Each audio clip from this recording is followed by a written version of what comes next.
안녕하십니까. 인천 영인동 손종상 할아버지입니다. 저는 오늘도 점심을 일찌감치 먹고 숨도 개걸려주지 공원에 나와서 좋은 공기 마셔가면서 인터넷을 뒤져가며 좋은 글이 있으면은 방송을 하곤 합니다.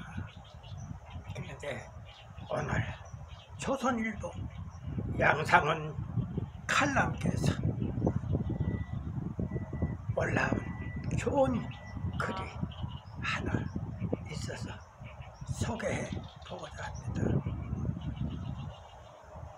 이렇습니다. 양상은 칼럼 3만 달러 국가중 한국에만 있는 경제가 우등성이 되면 정치, 노동도 뒤따라 성적 오르는 게 세계사의 흐름, 한국만 그 예외되는 게 제2한강의 기적이 될 수가 있겠나 하는 이런 글입니다.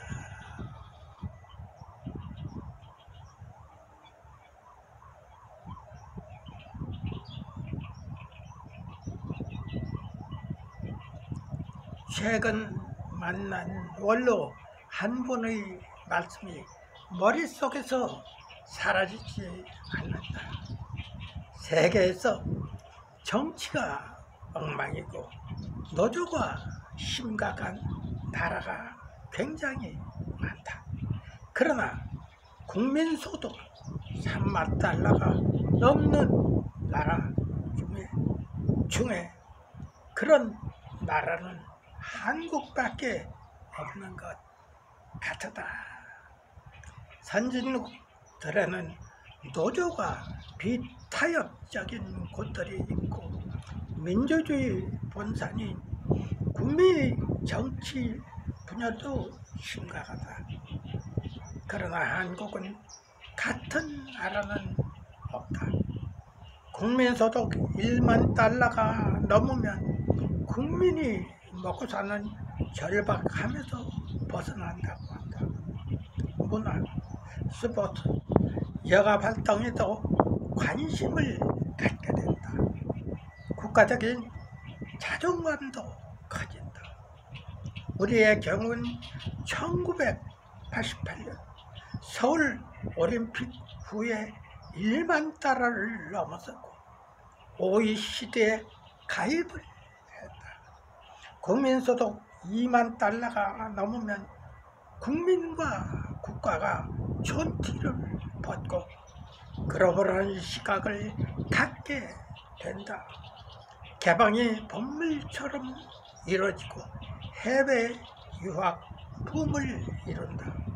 기업도 세계 시장으로 뻗어나가고 한국 기업 브랜드가 어딜 가든 눈에 띈다. 우리 소득이 2만 달러가 되기 직전에 월드컵을 개최했고 2만 달러 돌파 직후에는 G20에 가입을 했다. 국민소득 3만 달러는 선진국 클럽에 들었다는 징표로 통한다.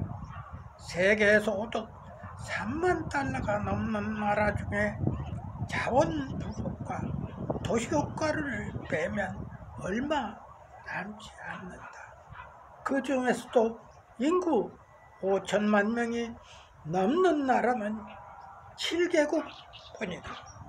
그중 하나가 한국이다. 아직 일부의 얘기이지만 G7에 한국을 더해 G8로 만들려는 의견도 있다. 우크라이나 전쟁 이후 한국은 자유세계의 무기고가 되고 있다. 방위산업 수출계약 잔액이 100조를 넘어섰다. 수입국 중에 유럽 국가들도 있다. 소득 3만 달러가 넘으면 선진국 자의식도 생긴다. 후진국스러운 사건이 생기면 어떻게 한국에서 저런 일이 일어나느냐고 개탄을 한다.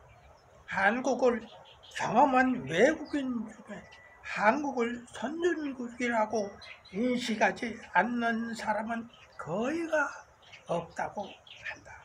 경제가, 정치가 노동없이 홀로 여기까지 발전했을 수는 없다.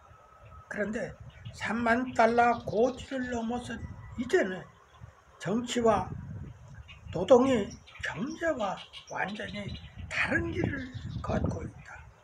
경제에 비해 상대적으로 저조한 것이 아니라 30년 전보다도 못한 수준으로 추락하고 있다. 1990년대 초반에 정치부 기자를 시작해 30년 이상 온갖 정치 행태를 봐왔다. 과거에는 독재가 민주화 후엔 지역 감정적 국민 분열이 심각하다. 하지만 저질이란 측면만 보면 지금이 사상 최악인 것 같다. 양아치라고 불러 조금도 지나치지 않을 수준의 인물들이 모여서 그중 한 명이 국회의장을 향해 일갈한 그대로 GG 개떡 같은 놈 정치를 하고 있다.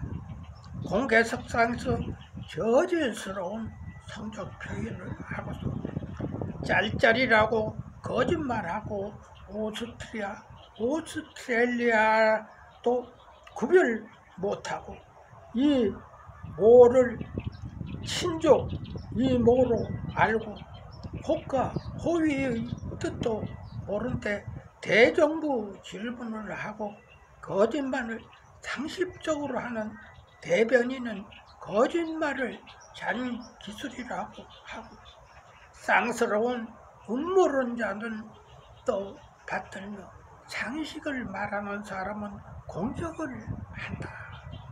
이름을 지어도 개곡본, 개딸이라 한다. 위장, 탈당, 가짜 출당 등 정치 사기는 끝이 없다.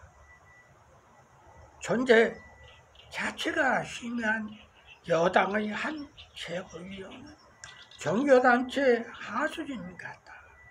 야당은 대표 방탄을 맞불을 놓는다며 입만 열면 특검, 탄핵이다. 특검과 탄핵 같은 중대한 사안이 이미 회화되어 있다.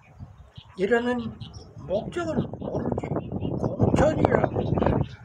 저질스러운 싸움질은 연중 휴무인데 나라 미래를 위한 고민은 눈을 씻고도 찾을 수가 없다. 내가 하면 무조건 반대. 국회는 연금 개혁조차 논의하는 신용만 내고 끝낸다.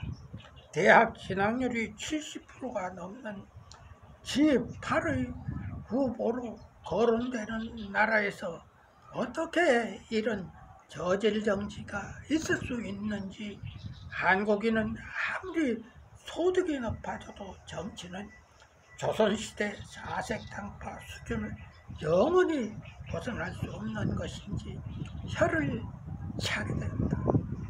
세계노조 투쟁사는 피로 얼룩져 있다. 노조 부패도 심각했다.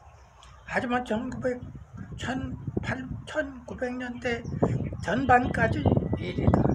구매에선 국민소득이 높아지고 중산층이 두꺼워지면서 노조 투쟁은 서서히 폭력이 아닌 협상으로 변해간다. 지금 소득 3만 달러가 넘는 나라 어디에서 키 180cm 이상 무술 유단자 우대와 같은 채용 공고를 내는 노조가 있나?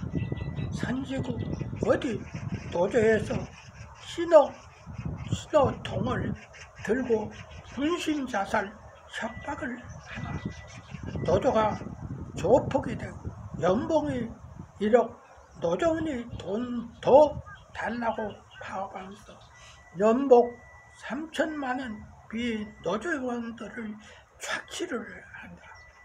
노조 간부들이 평일 골프장에서 억대 매물 논의를 한다.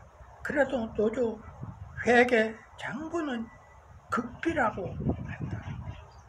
저질 정치와 저질 노조는 이미 연대에 한몸으로 가고 있다.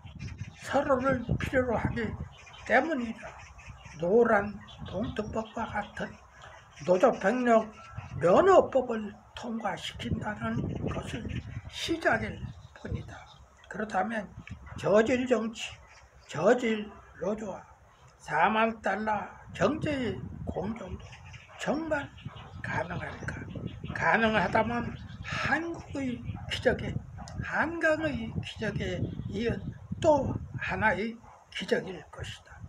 그러나 정치와 노조는 윤리, 책임, 절제, 양심, 신뢰, 품위의 문제다.